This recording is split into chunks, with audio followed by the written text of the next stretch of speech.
Right, for our last speaker of the day, thank you everybody. I'm very happy to introduce Dr. Ian Mortimer, and he's going to tell us why the Middle Ages matter, which is maybe some of the point of today.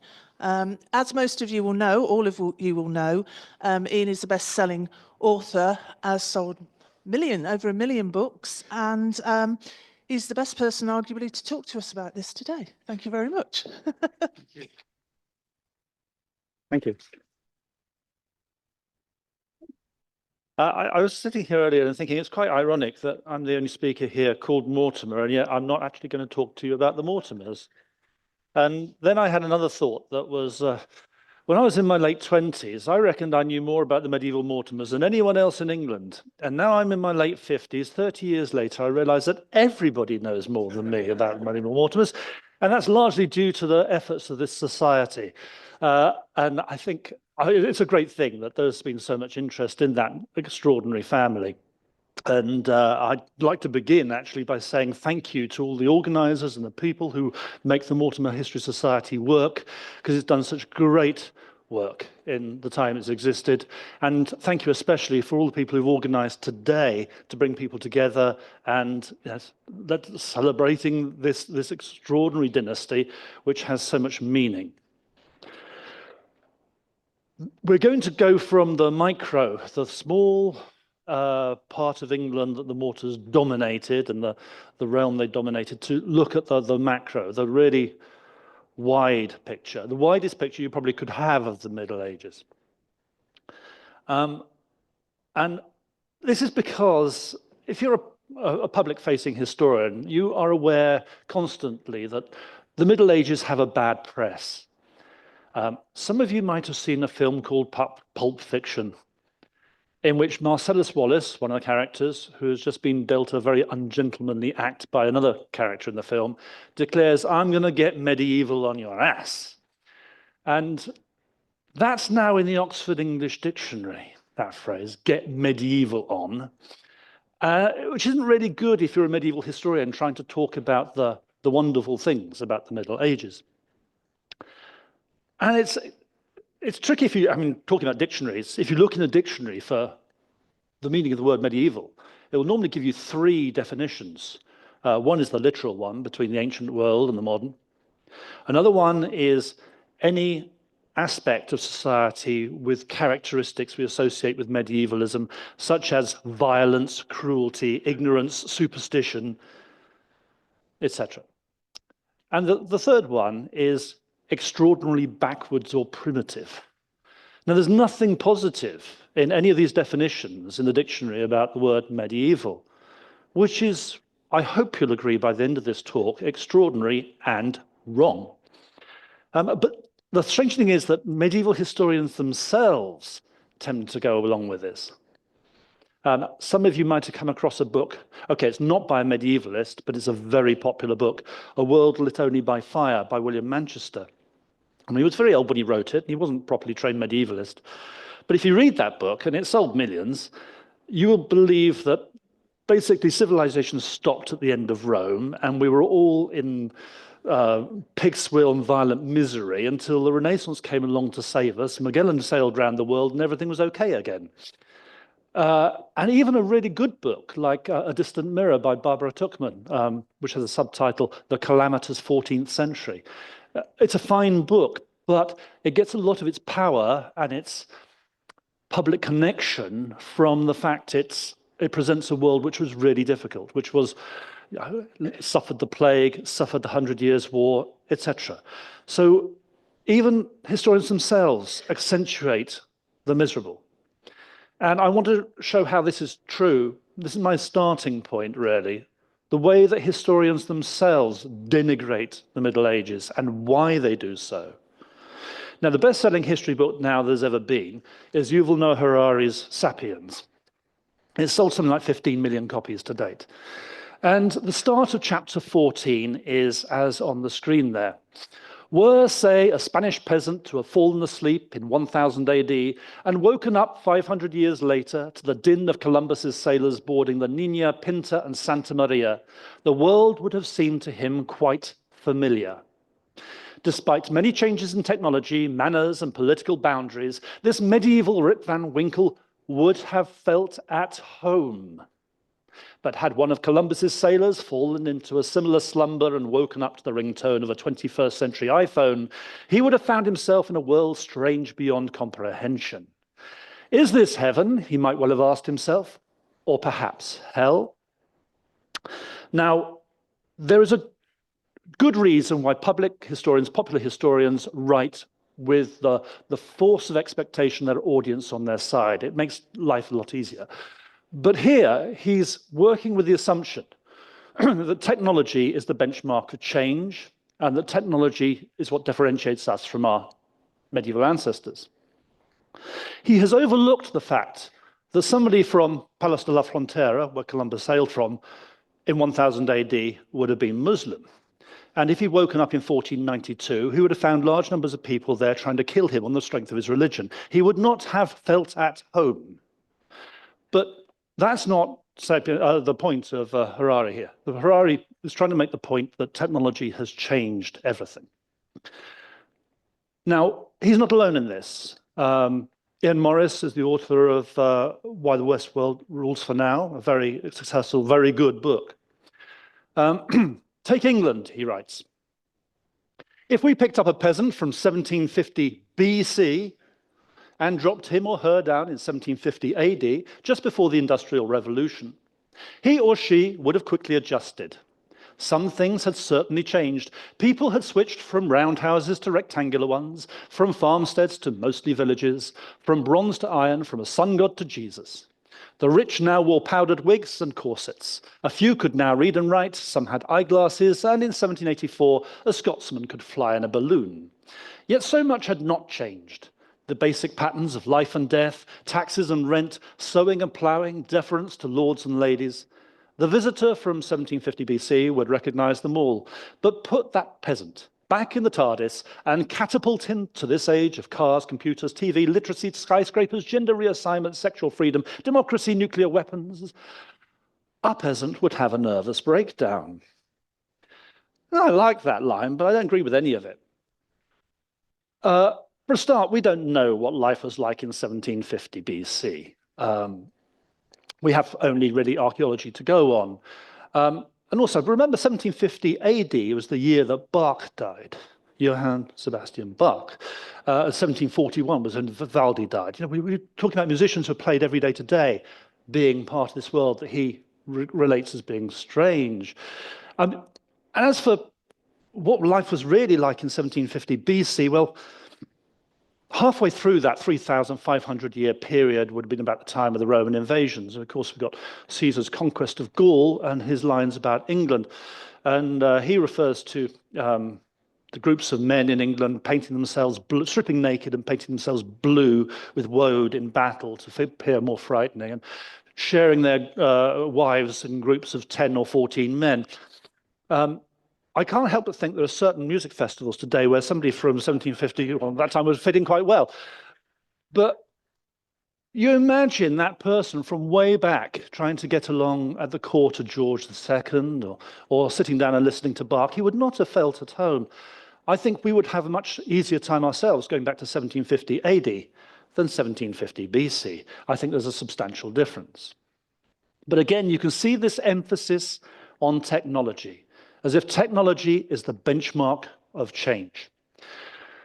A third example, if you'll allow me, because this is another dimension of very much the same thing. This is from Professor A.C. Grayling's book on the 17th century. It's called The Age of Genius, and the very opening lines of the book. They're also repeated on the back cover, so he obviously puts a lot of store in this passage. If you step outside on a warm, clear night and look up, what do you see? Imagine answering this question 400 years ago. What did people see then, gazing at the stars? It is remarkable that, in seeing the same thing we see today, they nevertheless saw a different universe with a completely different set of meanings, both in itself and for their own personal lives. This marks a highly significant fact, that at the beginning of the 17th century, the mind, the mentality, the worldview of our best educated and most thoughtful forebears was still fundamentally continuous with that of their own antique and medieval predecessors. But by the end of that century, it had become modern. This striking fact means that the 17th century is a very special period in human history. Now, the 17th century is a very special period in human history, and in many ways it does make, there is a watershed between the ancient world and the modern. And I would agree with regard to quantification. If you wanted to look after your goods before the mid-17th century, you prayed that they would be looked after by God. And in the late 17th century, you paid an insurance premium. By the end of the 17th century, the nation had a budget. We had life expectancy tables. We had all sorts of means of quantification. We had science as opposed to natural philosophy, because Isaac Newton had introduced the principles of calculating scientific answers. So yes, it is very important. It is very special. But the bit I really disagree with is our best educated and most thoughtful forebears, their worldview was fundamentally continuous with that of their own antique and medieval predecessors. No, it wasn't. One of our most thoughtful people in 1600 was the Queen Elizabeth I, highly educated. No, her worldview was not conterminous with that of her own grandparents, let alone antique predecessors. I mean, she knew that the earth went round the sun rather than vice versa. She did not follow the Catholic Church. In fact, on the church front, just think about her antique predecessors, the Roman emperors, for example. We had a society in Rome which looked at people having fights between men to the death for entertainment, where naked forms and sexual activities were displayed as public art. You can't imagine that in the realm of the Virgin Queen.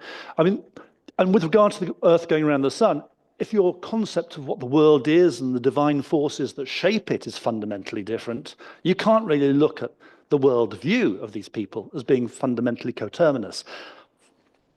Things have changed.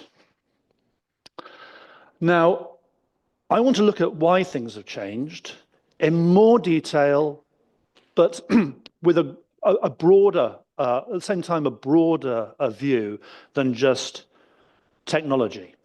Technology, to my mind, is the easy cop-out. Things change because we can show they've changed because of technology. But so many things in the past have changed not because of technology. What was the most important event of the last 1,000 years? Well, in Europe, I'd say it was the Black Death, not a result of technology. What other things could we say?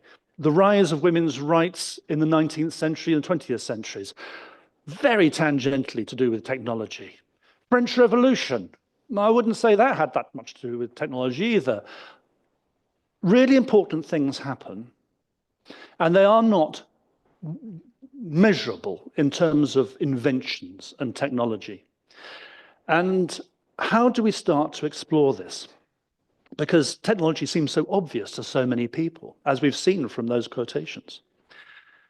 What I think is happening with these people who are making the eminent people who are making these statements about the Middle Ages, is that they're looking at the world through spectacles of a certain hue. If you look at the world with red-tinted spectacles, everything that is green and blue fades into insignificance. You only see the red things highlighted. Imagine you're looking at the world with technology-colored spectacles. You see the technology highlighted, and everything that's not technological looks dull and fades into the background. If we looked at the last 1,000 years with famine-tinted spectacles, we'd see all sorts of things happening in the 11th century, the 12th century, even the 13th, diminishing in the 14th, quite a lot happening in the 16th, very little to do with famine since the mid-17th century. So we see nothing happening in world history, or in English history, if we were looking at England's history through famine-tinted spectacles. So the spectacles, the lens, our perspective, pardon me, is all important. So therefore, I came up with the idea of looking at history, medieval history in particular, with the concept of the horizon, the geographical horizon most of all. Because we can easily understand how in the early 11th century, for example, People didn't travel very far from home, except unless you were a Viking. And later on, people had more and more reasons to travel. Now, in setting out on using the horizon as a metaphor for change, I am not saying that technology does not have an impact. Please don't get me wrong. I am not saying that technology doesn't matter. It matters a great deal. What I am saying is technology is not the benchmark of change. The social consequences of technological changes are, the social consequences of climatic change are, the social consequences of plagues are. The horizon is of our culture expanding, sometimes contracting, and it's actually our cultural horizons that should be the benchmark of change when we look at the Middle Ages.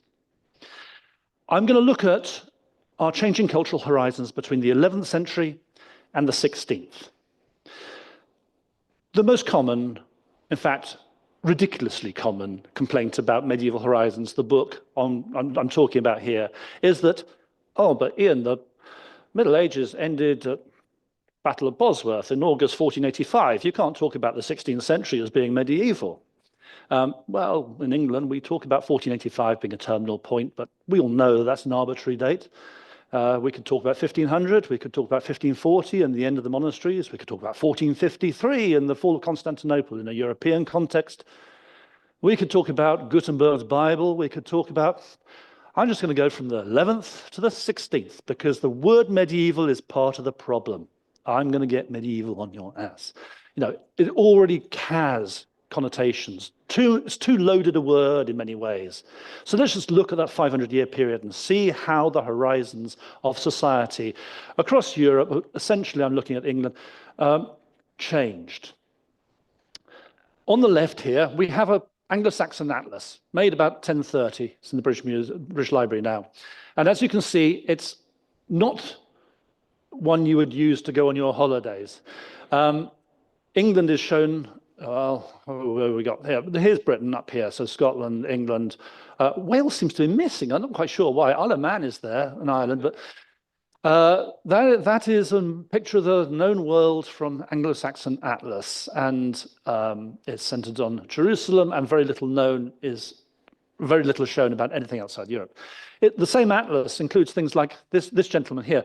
Here's a Blemia, a man with a face in his chest, and the same book contains dog-headed men and all sorts of people who lure you in to sleep with their wives and then slaughter you and eat you in the morning. And there's a whole load of mythical marvels of the East, which is the title of the atlas. This is people's concept of the world in many ways in the early 11th century. And of course, by the late 16th century, when we got Mercator's projection, we got a very different picture of the world. And while I still wouldn't recommend you use that one to go on holiday, it is at least recognizable as the world that we know. And if you think about it, people's personal and collective horizons had expanded 100%, or as far as the world could actually tolerate, really, by the end of the 16th century. We hadn't yet been to Australia, we didn't know about New Zealand, Antarctica was still a theory.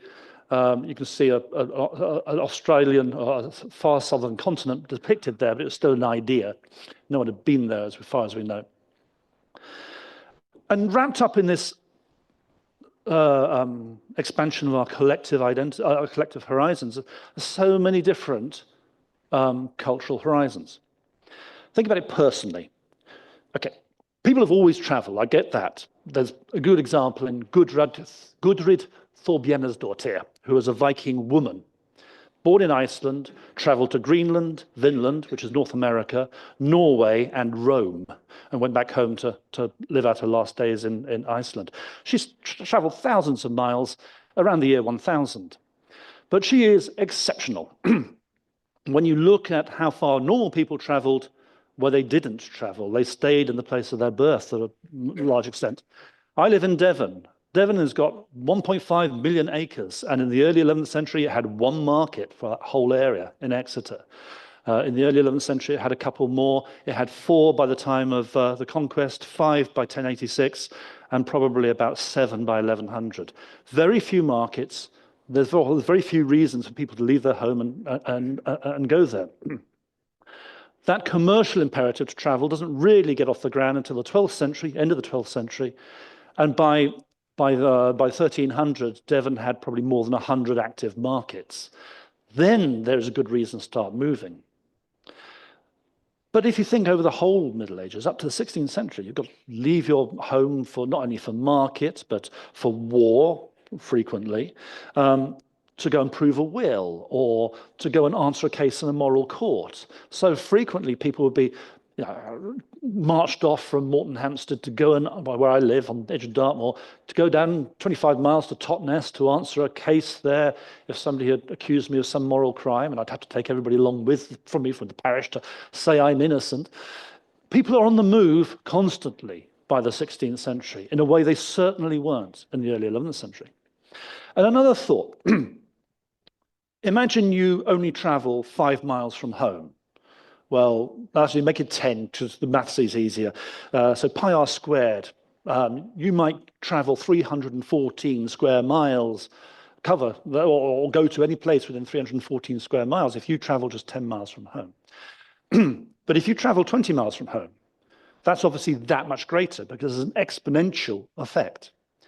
If you meet more people traveling from further away because they're traveling also further, it's not just exponential for you, it's exponential for them, and you're covering vast areas very rapidly. The society learns about its more distant parts. By 1522, a Spanish expedition had gone all the way around the world. By 1580, an English expedition led by Francis Drake had gone around the world. By 1588, Thomas Cavendish had been around the world. I think there had been 7 separate circumnavigations by 1600. 2 of them were accidental, but 5 had been purposefully going around the world. By 1600, we'd actually discovered pretty much the shape of the world, where the continents were.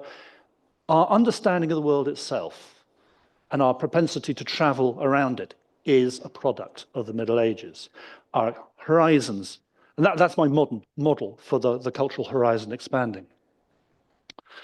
But you can apply this model of expanding horizons in a large number of ways. One of the key reasons why people were not traveling in the early 11th century is because they weren't free to do so. In this country, in excess of 10% of the population was enslaved. And when I say enslaved, I mean properly, they were slaves. If they had children, those children were the property of their owners. They were bought and sold in markets. Women were bought and sold by groups of men for sex, as the Bishop of Worcester complained in the early 11th century. They were not free. In Devon, where I am, that's 20% of the population. There's a far higher level of slavery down there. And the rest of the population, well, 75% of the population were serfs and living in a condition where they were tied to the land. So they were unfree in a different way. They could not be sold and bought in markets, but they were tied to the land. They were not free to leave their manor without their lord's permission. So here we've got medieval image of slaves, male slaves, female slaves, to illustrate Psalm 123, and some serfs working in the field in the early 14th century to illustrate these two conditions. Overall, you're looking at almost 90% of the entire population at the time of Domesday Book, so quite late in the 11th century, as being unfree. Not free to go where they want, not free to marry whom they want, really human machines to try and create food and wealth from land. By the 16th century, not only has slavery disappeared, William the Conqueror famously tried to get rid of it, and at the Council of London in 1102, the church declared that people should no longer be bought and sold in markets, and by the time of Magna Carta, certainly, there were virtually no slaves left in England. People had become serfs, but then after the Black Death, servitude collapsed as more and more people left their manors in order to earn wages at different places. By the 16th century, the idea of servitude and its control on people had almost collapsed. There was maybe 1 or 2% of the population who was still unfree by the 16th century, but we've seen the horizon of freedom go from almost 90% of the population being unfree to virtually zero. Or if you think of it the other way around, a very small proportion of the population having their freedom to almost everybody. And that, I think, is one of the most important things in human history. And it's a product of the Middle Ages. The horizon of memory. We take it for granted that because there are texts from the Middle Ages and the early modern period, that really nothing changed across the whole 6 centuries I'm talking about. And in some ways you can find nice little illustrations that suggest that very misleading myth.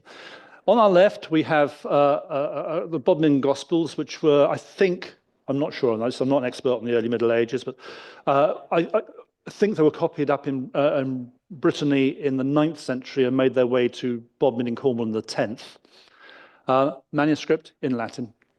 And on the right, we have the first edition of William Tyndale's translation of the New Testament from 1525. Now, superficially, you've got a nice big initial there, and it's laid out in a very similar way. In fact, the titles are comparable, and the layout's comparable. But of course, on the left, it's manuscript, it's in Latin. On the right, it's in English, and it's printed. Sadly, Tyndale paid with his life for trying to get everybody to read the Bible, but his achievement actually is extraordinary. Between those two things, we see society basically become literate. Not everybody could read and write by 1525, probably about 10 to 12% of the male population, maybe a little bit more than that actually, but 10 to 12% roughly of the male population and probably about 0.5% of the female population. But society was literate in this way. On the left, in the early 11th century for the sake of a standard starting point, the number of literate people in this country was very few indeed. Talking to experts who looked at all of the hands behind medieval charters, we come up with an estimate of somewhere between 0.1 and 0.2 of the population was literate. Collectively, they would have produced fewer than 1 million words per year. By 1540, when we're producing 135 books in English this year, in every year in this country, and a growing number of people are literate, you're probably looking at terms of 18 to 20 billion words being created. And by the end of the 16th century, that's up to 100 billion words being created in terms of printed editions, people writing. The essential functions of the Tudor state are underpinned by its literacy. Anglo-Saxon society was very different. And this means the horizon of memory has vastly expanded. There aren't many charters, there aren't many writings of any sort, or certainly not many historical writings from the Anglo-Saxon period. And those that we've lost normally can be traced by the other works that do survive that quote them. And it doesn't seem that we've lost that much. Not much was being created. By the 16th century, there's a vast corpus of historical writing, and the Exchequer, the Chancery are still churning out their copy, well, creating copies of every official document sent out. The public records are burgeoning. Private records are burgeoning. I mean, think of all the manorial records created from the 13th century onwards, all the bishops' registers created. Society has essentially become a literate society underpinned by writing. But of course, the horizon of memory doesn't just mean the quantity of what's being recorded and now can be sort of used in court as evidence, etc. It's also the accuracy of things. And on the left here, we've got Bartholomew the Englishman's picture, Bartholomew the Englishman's text with a picture of a crocodile. Yes, that's a crocodile. He describes how crocodiles lure people to their shady pools, eat them, and then cry. But that's the image of a crocodile from the 13th century. It's not very accurate, I think you'll agree. But then you have a printed work, like this Herbal from 1542, and you can reproduce it accurately over and over and over and over again. In copying, there will be no error because the printing will actually preserve the accurate image. So accuracy is suddenly guaranteed by this shift to printing. And if you're thinking about things like music, well, we have no idea what 9th century, 8th century music was like at the time that was drawn up. They're all having a great time, but we've got no idea what they sound like. And yet by 1501, music has not just been invented, it was invented by Guido de Arezzo in the 11th century, but by 1501 it's being printed. And it's printed in increasingly large numbers, so you can circulate music. Now, I mentioned Bach earlier, and I mentioned Vivaldi. They would not have been able to make their compositions if they hadn't been able to write down their music, because they couldn't have just dreamt everything up and got everybody in the orchestra simultaneously to remember it all. It would have been impossible. You need to be able to write down music to be able to communicate it. So, unless it's a single tune. So these changes, the collective, the horizon of memory changes our world. It changes not only the legal side of things, it changes the way that the government administers things, it changes what we can remember, it changes our identity of ourselves, it changes scientific accuracy, it changes even things like music. The horizon of justice, which I just touched on. Now you think about justice in the early 11th century, it's almost entirely localized. There are national law codes put out by the Saxon kings, but they're normally pretty brief, and they are guidance to local lords who enact justice locally. There are no royal justices who are going to ride down from Winchester to try people in the 11th century for any felony or crime they've committed. That is a product of the 12th century. Now, I put it to you, bearing in mind that line Harari had about mobile phone ringtones. If you plan to go off and see some far part of the world, would bad mobile signal put you off, or a lack of law and order? I suggest that that analogy shows you how important this shift to law and order is. The horizon of justice is fundamentally important to the stability of society and the way our culture has developed. So in the 12th century, the English got the common law, and justice, central justices would go out to on the circuits and judge felons. By the 14th century, we had magistrates. The JP system that we still have had been introduced by Edward III.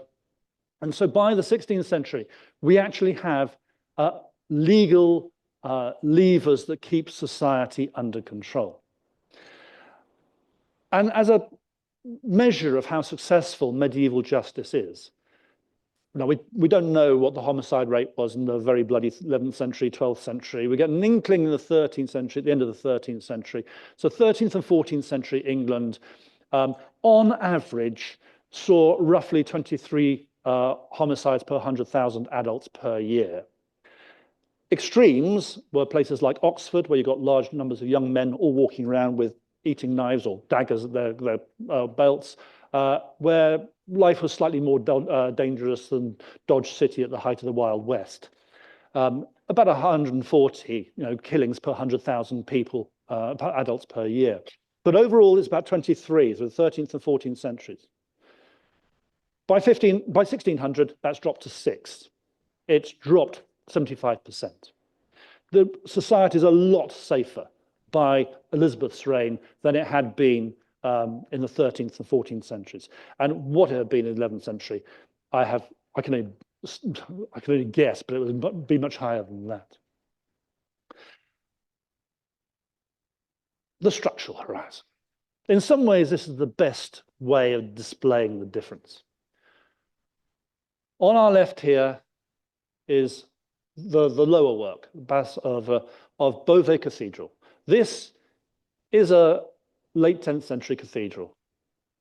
And this is a late 13th century cathedral. Spot the difference. Or if you want a side-on view, spot the difference. I mean, that image is just extraordinary. Down there's the cathedral from circa 1000, and within 300 years, they could create that. I mean, it is staggering. And although that is the highest choir of any cathedral in Europe, it is by far from the only example of extraordinary high building. If you think in terms of around the year 1000, the highest that anybody could build, well, probably it was Fulknerra's big castles that could reach 110 feet by about the year 1000. That was slightly after 1000, the big ones were built. They're very tall, simple castle structures, towers. By the mid-11th century, some of the campanile in Italy, Pomposa Abbey, for example, were getting up to 160 feet. Chartres Cathedral, the south tower there with its spire, hit 344 feet in 1220. And then you've got to look to England because the really big spires are English. So Old St. Paul's hit 489 feet around the very early years of the 14th century, 1302, 1303. And 10 years after that, Lincoln Cathedral hit 525 feet. The highest you can build without steel using natural ingredients, natural materials, is about 550 feet. Medieval people, pretty much with their spires, got as high as you could possibly build without having modern machinery, modern materials. But they also did it without standardized measure, without standardized language in many cases. It's extraordinary what they managed to achieve. But the real centuries of achievement are the earlier years. Here, between 1000 and 1300, I mean, those years, which saw so many great French cathedrals built, and I think I've got a picture of Salisbury. Yeah, Salisbury's 404 feet for reference. It is absolutely staggering, this change. And I like this juxtaposition because we think of big buildings as being emblematic of the modern world. And yet, St. Paul's Cathedral, Old St. Paul's, 489 feet by the early 14th century. Well, the Shard is just over twice that. It's 1,016 feet. So in the last 700 years, over the last 700-year period, the highest building in England in London has just over doubled. And yet in the 300 years before that, it probably increased from about 70, 80 feet to the 489. It just vastly increased.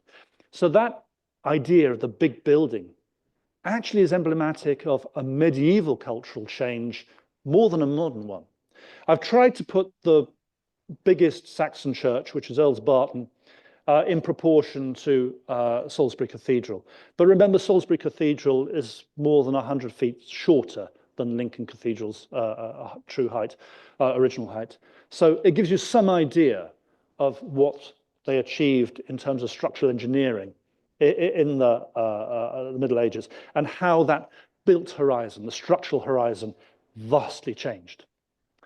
Now, here's another structural one, but I'm talking about domestic comfort here. I mean, here we have a reconstruction of a Thane's house from the 11th century, and below is Cardinal Wolsey's Hampton Court Palace, which was begun in 1514. See if you can spot any differences between the two. I mean, the comfort levels in English homes. I mean, if you could measure these changes, you'd look at the comfort levels almost reaching modern levels. My house where I live in was probably completed around 1440. So it's a medieval building. Part of it actually goes back to the 13th century. We still live in it very comfortably, though I do have to add we do have modern loos, modern bathrooms, and modern kitchen. But otherwise, yeah, we have put glass in as well. It is essentially a medieval house. It was built well enough, it's lasted. It's been cherished down the centuries. No 11th century building, despite the fact you will come across some pubs that claim to date from the 11th century. No secular building apart from some of William I's castles survived from the 11th century. A normal residence does not survive from the 11th century. They didn't survive the Middle Ages because they were so poor in quality, they rotted with their foundations being in the ground, or lack of foundations rather, that they simply didn't survive the Middle Ages. So our domestic comfort horizon, if you think this is the level that we will tolerate, well, we're getting up there by the end of the Middle Ages. we had remarkable multi-story, glazed, relatively draft-proof houses in which people could live in style, as opposed to elongated sheds by the end of the Middle Ages. And if you look inside these buildings, well, this isn't Hampton Court, this is Suton House in Hackney, slightly later, 1535. You get a much better idea of how that domestic comfort change really should be appreciated. Because the inside of Trelleborg is very much like a shed. You'd have a packed earth floor, a central hearth, no chimney. The smoke gets everywhere in these places. Having filmed in a few buildings with central hearths, you cannot avoid the smoke. Benches down the side, virtually no furniture, nothing of any furnishing quality that would have lasted. And yet, sort of 500 years later, we have furniture that's lasted, being cherished to this day. There's plenty of 16th century furniture that survived. Paneling, glazing, people living on upper floors, not always on the ground floor. A level of civilization that, and domestic comfort that we would recognize and, frankly, enjoy. Time. One of the most overlooked horizons of all is our changing attitudes to time itself. Left here we have St. Gregorys Church in Kirkdale, which has got a sundial on the outside, which is now covered by the porch, hence it's been preserved, which is great because it can be dated to the mid-11th century. Your time at that time was what the sun dictated. And it's a residue of a system that came from the Egyptians via the ancient world to us, that we divided the day and the night into 12 equal portions. But that means that an hour of daylight in the summer is twice as long as an hour of daylight in winter. If you're trying to use a sundial to time the loaf in the oven, I think you're onto a loser. This irregular approach to time is not helpful. It doesn't underpin any science, that's for sure. It's also seen as being God's time. It's divine. You can't charge money for it. So charging interest on loans is seen as being inappropriate in a Christian setting.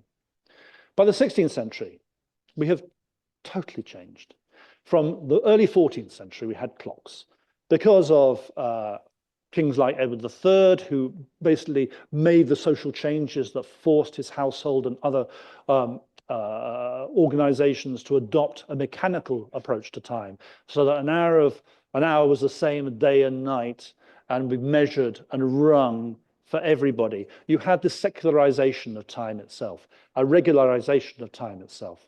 And it's very quickly made a social phenomenon, so that people are expected, for example, the legislation of Henry VIII requires labourers to start working at 5 o'clock in the morning, by the bell, by the clock. We start using the phrase hour of the bell or hour of the clock, which we still use in a clock. And it becomes personalised as well.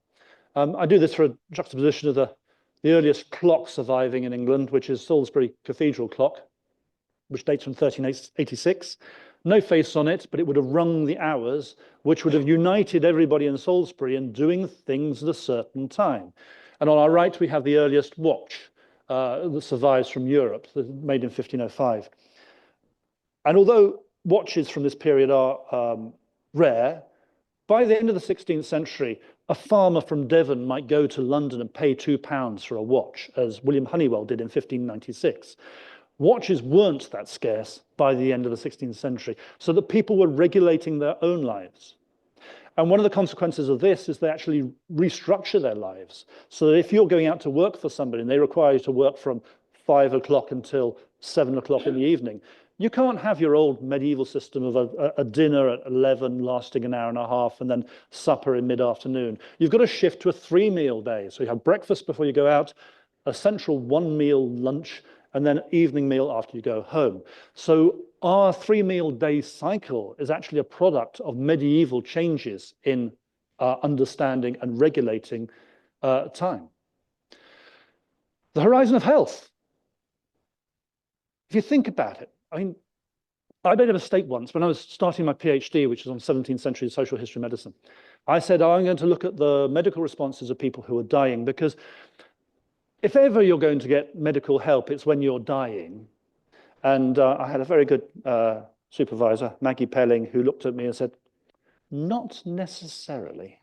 And she introduced me the whole idea of being so unwell, you've gone past that doctor stage. You look for Christ the physician, who is going to heal your soul, who's going to smooth your passage into the other world. And also the concept that the suffering of an illness is sent by God so you can redeem yourself even before you've got to purgatory or got to heaven or whatever. So the idea of health actually has its own cultural horizon. And this becomes really clear when you look at writers like St. Bernard of Clairvaux, who was mentioned earlier. In the 12th century, he said, to consult physicians and to take remedies is not befitting to religion and against God. It's unholy, in St. Bernard's view, to look for medical help. Now, by the end of our period, there's a wonderful letter from Maria Thine, who writes to her husband in around 1610, saying, God has created, words to this effect, God has created remedies all throughout the world. It's up to us to take advantage of them. For otherwise, he would not say he created herbs for the benefit of man. So we've gone from a world, in St. Bernard's world, where medicine could be seen as against God, to the end of our period, the late 16th century, early 17th century, where medical intervention is seen as being godly. It's an entire shift, almost like the dial going from one side to the other. And along the way, we have lots of medical advances, held up, I have to say, by the church for a very long time. 1219, there's a papal bull passed, Super Speculum, which made it illegal for any priest to practice medicine in any form, including surgery. So it's held up by the church for a long time, but the medical advances are made. Surgeons especially do make a lot of progress, largely because they've got a lot of wounded soldiers to patch up. So we do shift our medical knowledge quite rapidly. And you'll all know the famous images of André Vesalius's anatomy from 1543, which really are the sort of the beginnings of modern surgical knowledge, portrayals of surgical knowledge, again, printed so that the information can be spread rapidly through the whole of society. But we really see this entire shift from virtually no medical health and initially an anti-God message implicit in medical health to it being part of our duty. Perhaps the most obvious horizon is that of war. Maybe it's second only to geographical horizons. As we all know, the 11th century is a pretty bloody time, and those who fought prided themselves on protecting those who prayed and those who worked. The vision of the early 11th century was that three forms of people all complemented each other. So those who fought looked after those who prayed and those who worked fed those who prayed and those who fought, and those who prayed looked after the souls of workers and lords who fought, and knights who fought. And as we know, we shift, partly due to technology, enormously. Special points to note are the introductions of armor, especially in the 12th and 13th centuries, the introduction of longbows en masse in the 14th century, which is the beginnings of projectile warfare, which is coincide with the earliest guns, such as the Loschelt gun here, which comes from about mid-14th century, and a depicted version of here in William de Millimete's treatise from 1326. Early guns and en masse longbows create projectile warfare, which changes the nature of warfare. By the 15th century, we've got big cannon. Henry IV especially was a pioneer of designing big cannon, and big guns like these are able to just make castles redundant by the mid-15th century. When Henry IV besieged Warkworth Castle, I think it took him 6 shots to reduce the castle. And when he attacked Berwick Castle, I think he took two. He had one sighting shot that took down the wall, and another one that took down a tower, killing the man inside it, and the garrison surrendered. So with big guns, you could make castles obsolete. You could change the face of siege warfare. It took another 100 years before guns on the field of battle were as effective in winning open field battles. But the writing was on the wall. And this is the real horizon of change, because in the early 11th century, in the early 12th century still, and in the early 13th century, especially the first two, 11th and 12th, war was normal. War was part of everyday life. And war and dealing with war were part of the business of ordinary government. By the time these gentlemen are writing in the early 16th century, we've got Desiderius Erasmus, we've got Thomas More, and we've got Martin Luther. War was an abomination to be avoided at all costs. And the critical century is the 15th. Starts at the end of the 14th with a few Lollard Knights and people like that saying that people should not go to war for religious purposes. But when guns really start to change sieges, such as the siege of Meuse in 1420, when Sir John Cornwall is standing there looking at the siege progressing, and a cannonball takes his son's head right off as he's standing beside him, and he lays down his arms then and says, "I'm never fighting again." Things like that change attitudes. There is no chivalry, there is no glory, there is no crusading heroism in going out and being blown apart by a gun. So guns change people's attitudes to war, and even those who took pride in war, and many of the earlier medieval people really were keen on war. Those crusading knights we heard about at the beginning of the day, they wanted to go to war. They wanted to be violent. That message came across very clearly. But that attitude disappears over the course of the 15th century. The Prussian Crusades come to an end. The idea of chivalry, as Thomas Mallory says in Mort d'Arthur, is over. Kings vacate battlefields. Obviously, Richard III paid for it with his life. Kings very rarely risk their lives on battlefields. Political authority is divorced from warfare. And these men declare war is an abomination. Erasmus says war is to be avoided at all costs. The worst peace is better than a just war. Thomas More says war should only be undertaken when you are attacked or when one of your allies is attacked. You should never use war aggressively. So military raiding, things like that, now out. Martin Luther is very much of the same opinion. Initially, he was against war, even against the invading Turks.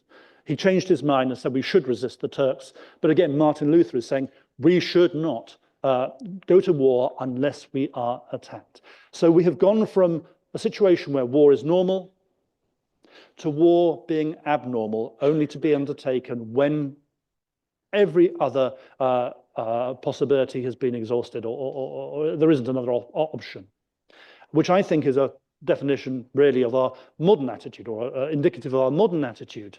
We certainly don't have the attitude that war is normal. I think that even applies now when we're facing war breaking out all around the world. My last horizon I want you to think about, now I do say these as starting points. I want these horizons to be points of discussion moving forward. These aren't the answers, these are the questions. My last horizon is the inner horizon, what we are, our cultural horizon in terms of our idea of ourselves. And I want to begin to talk about this because it's a rather difficult subject to talk about, our inner lives, historically, by looking at mirrors. Now, you differ from all your 11th century ancestors because you know what you look like in a mirror, and they didn't. The earliest surviving European mirrors or examples are imported from the Middle East. They're found in the early 12th century.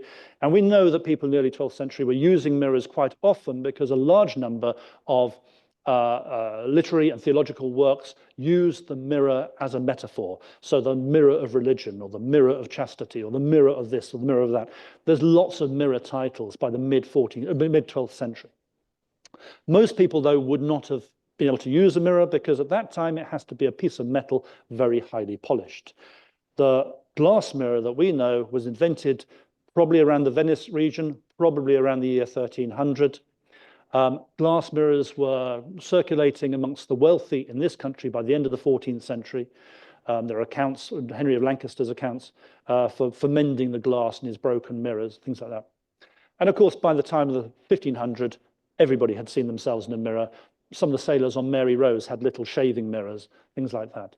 So the idea of the mirror spreads and it becomes ubiquitous by the end of the Middle Ages. Everybody by 1540 would have seen themselves in a mirror.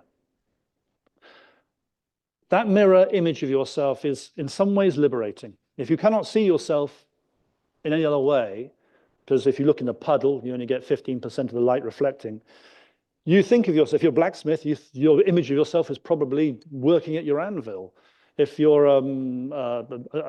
heraldry, if you're a knight, you probably think of your coat of arms as being your self-image. You wouldn't necessarily think of your face. You would think of yourself in terms of what you do, I imagine. Now, if you see yourself as your face, I would contend you see a person who is capable of many things.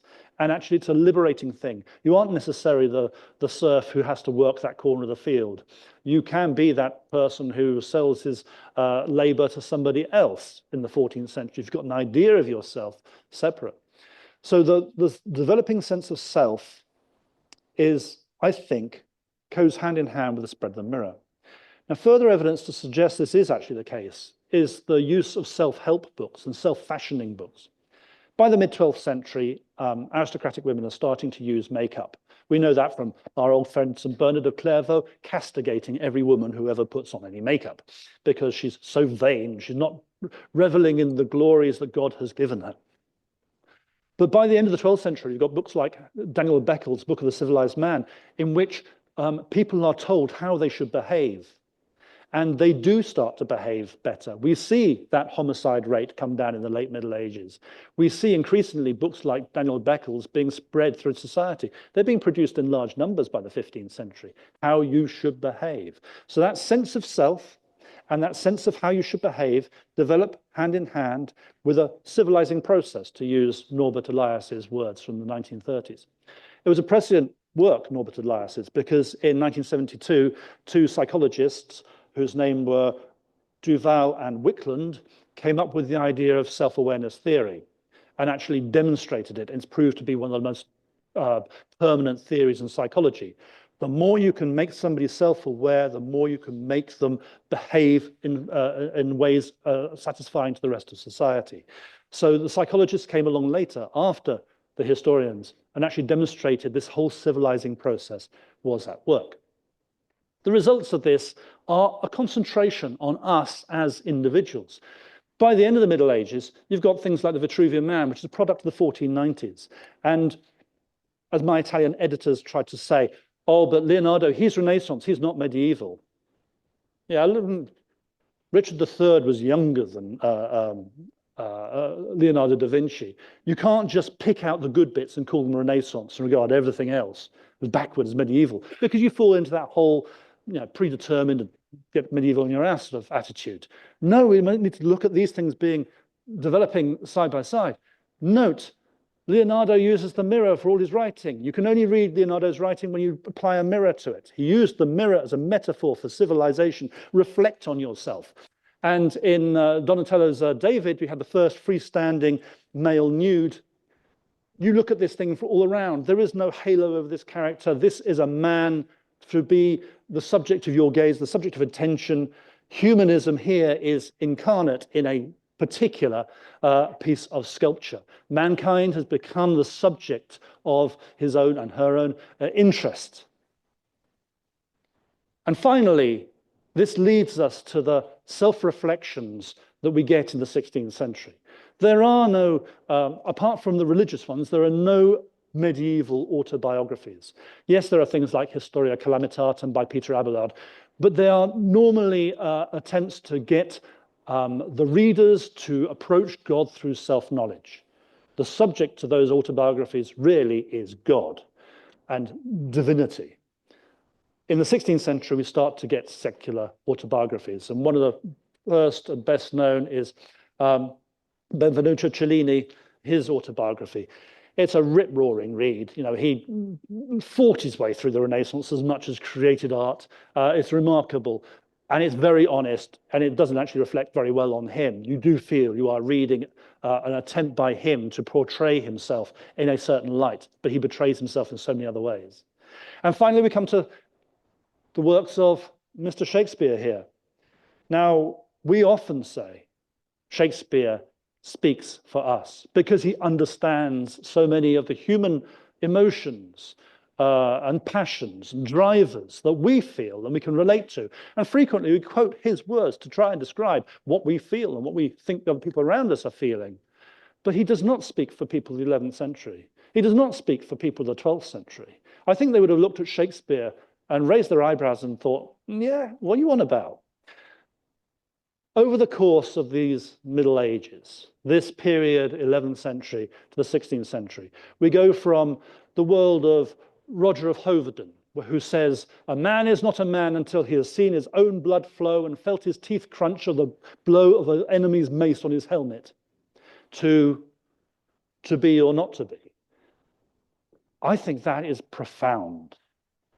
And I think the Middle Ages are the making of the modern world.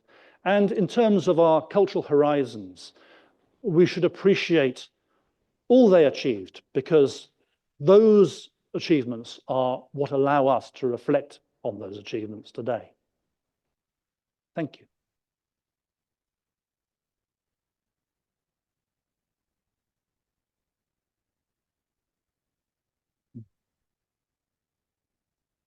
Thank you, Ian. Forgive me for not interrupting Ian. We're running a bit late now, but he was on Sorry about that. such a flow. I just hadn't the heart to cut it short. Thank you. Thank you. So very quickly, any questions? He's stunned into Oh, there is silence. one. There's a lady there with her hand up. She's sorry. Where do you put the Jacobite pageant plays? Post-medieval, definitely. I mean, we're... Sorry, I missed the last bit. Can you speak into the microphone? Sorry, which looked back at medieval things, which they wanted to live in that age. Yes, trend.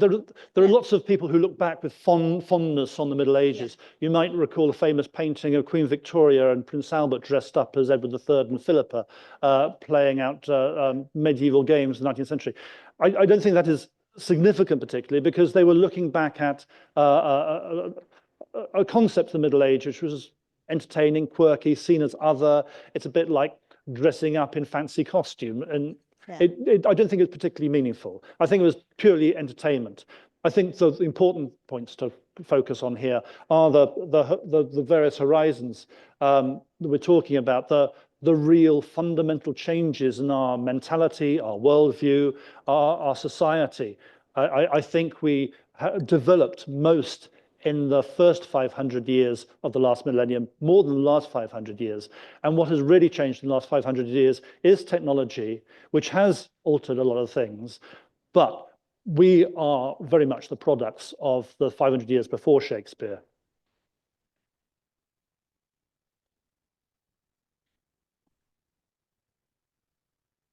Thank you very much. It was a particularly European perspective, it Yeah. seems to me.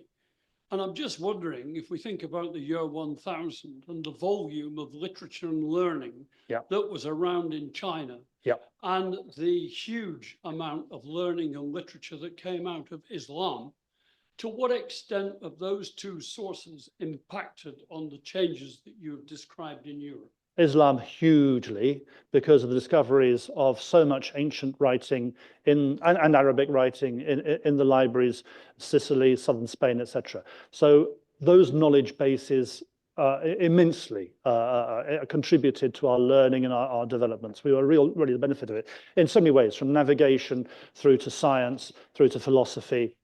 Chinese, much less so. I mean, the first, I mean, I'm thinking off the top of my head here, but I can't think of Chinese contributions directly other than their inventions. Paper, for example, Chinese invention. Gunpowder, originally a Chinese invention, they're not for war. There are others as well, I'm sure, that I can't think of straight away off the top of my head. But, well, no, that's gone. Printing. obviously. It's originally a Chinese invention, but they don't directly affect our social horizons. We did that for ourselves in Europe. The invention might have come from there, but it's not the invention itself that makes the difference. And in fact, the compass is a really good example of this, because the compass was known about, I mean, Alexander Necker mentions it in the 12th century, but it doesn't really become a significant social catalyst until the early 14th, when we do start expanding. And we expand not suddenly because somebody's rediscovered the compass. It's known about for intervening 300 years. We start expanding our society because we want to explore. We want, well, in the Portuguese sense of going down the coast of Africa, we want the golden slaves to be had from Africa. The social horizons are changing, and the compass is built into that change. The texts from China, I don't think, have an impact. Confucius is first translated in the 1680s here, I believe. It's certainly published in Latin in Paris in the 1680s. And I don't think there are earlier Chinese writings. I could be wrong on that. Somebody will correct me, I'm sure.